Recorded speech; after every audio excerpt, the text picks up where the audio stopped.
All right, the big news of the morning is the Hunter Biden indictment. It's kind of disrupted everything else we're going to talk about, and I think this is very, very important. I had mentioned this before we heard the sound clip in the national news about what Hunter Biden has been accused of. Let's start there again, the accusation against Hunter Biden.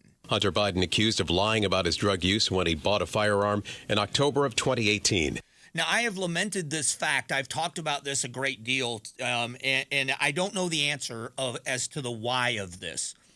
One of the things that happens when someone applies, and I'm just kind of educating people that have never purchased a firearm, every time you purchase a firearm, you could purchase one today, and when you go back tomorrow, they do a background check. They run you, you got to fill out a form. It talks about, your social security number, where you were born, what city you were born in, what your address is. You got to fill out this form. And then it is run through a national database to make sure that there is nothing going on, nothing you've done that would prohibit you from owning a firearm. And well over 100,000 times a year we found in 2017, especially, that's the last report I saw, but I know the numbers haven't gone down that much. There have been people that are prohibited possessors, which means they are not allowed to possess firearms. They are lying in an attempt to get a firearm. These things happen, and it isn't very often. I've said it's not very often that they are charged with a crime, that people go after them. This is Pierre Thomas over at ABC talking about the defense. What will Hunter Biden's defense be? Listen to this. His attorneys have pointed out that these are not the kind of cases that the Justice Department typically brings. A single case involving filling out a form illegally, if you will. That typically, to get a gun charge like this, something else would be attached to it, like drug dealing or some kind of crime of violence. They believe that this is highly unusual, and they will make that case now, obviously, in court. So for everyone out there that is a gun control person and you think we need new gun control laws, I want you to ask yourself, because now we have a president who has promised, hasn't done it, but he has promised he's going to take your AR-15. They're going to try to reduce the capacity of the magazines that you're allowed to use with ammunition. All of these other attempts to limit your ability as a legal firearms owner to get the firearms you want and to get the high-capacity magazines, if that's what they want to call them, that you want, and somehow that's going to make us safer. People like myself have been saying for years and years and years, go after the people that aren't supposed to have guns. So here you have the defense for the son of the President of the United States is going to say, no one ever gets charged with this. You mean you look at the huge number of times, and they're going to start spouting off statistics. Look at the large number of times that people do this. They lie on the form. They are fraudulent. He said he wasn't an addict, and he knew he was. He lied in order to get a firearm. No one ever gets charged with this. That's going to be his defense. I've been saying it forever. So here we have, and this is the political part of it. I haven't gotten into the father and son part of this yet, which is, and I'll be honest, I don't hate anyone. I feel for Joe Biden in that regard. As a father in the position that he's in as president of the United States, it's embarrassing, but at the same time, to have lost one son and to have another son that is so out of control with his addiction, and he has to have it in the public eye because he's the son of the president. But from the presidential political point of view, all they have done is rant and rave about the evils of guns and how we need new laws and we need to change all these things and take your guns away and universal background checks and all of these other things. They are telling you in his son's defense that this law gets broken more often than you would possibly know, that it happens so many times, which I've been saying on this show for years.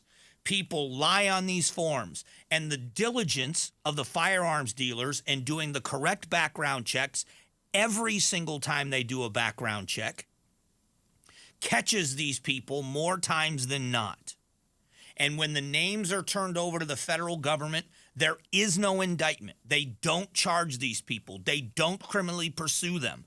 So you want to create new laws that are going to affect the law-abiding citizens, but you're not doing anything with the existing laws to convict the people and punish them for what they've done. Hunter Biden is facing, with all three charges, maximum sentences, which we know is not going to happen. But the possibilities on the books are a combined 25 years in prison, $750,000 in fines, and 9 years of probation.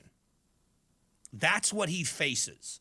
So on the books, we see this as a serious crime because there are serious punishments connected to it. And the defense from the son of the president is going to be, people do this all the time and never get convicted. You're coming after me because I'm the son of the president. And I'll bet you they start having statistics. I'll bet we start hearing that the federal government doesn't charge these people.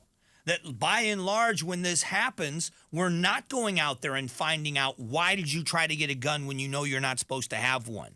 Why, if you know you're an addict, are you lying on a form and saying you're not an addict? That would stop you from having a firearm. You're a prohibited possessor.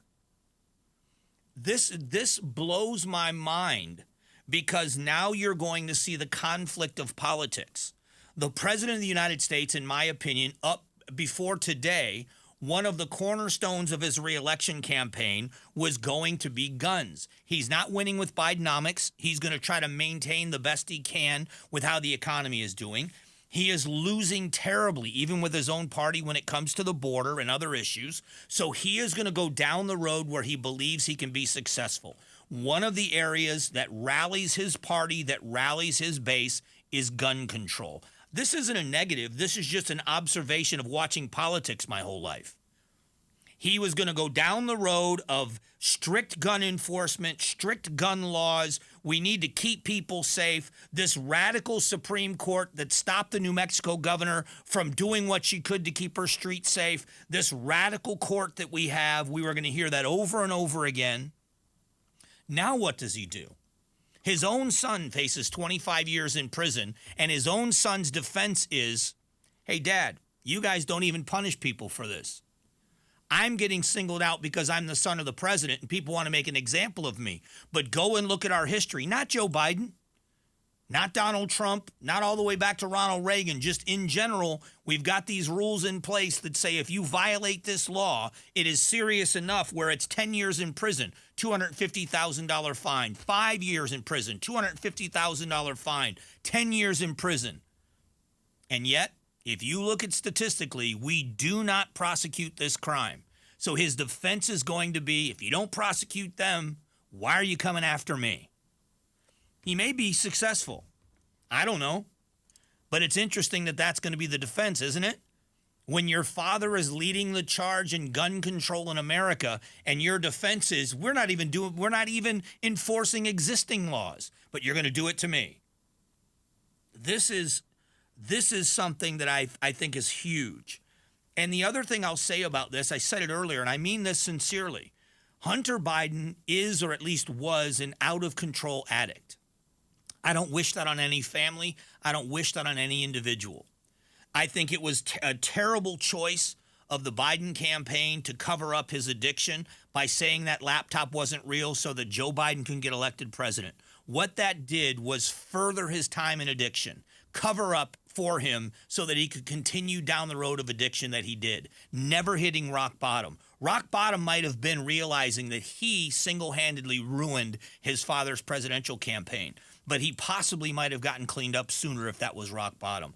I don't like seeing the devastation of addiction. I don't care who it is, a political opponent or not. But now it's a crime. Now he's accused of some major crimes. How he defends himself and how it contradicts what his father's doing is fascinating to me.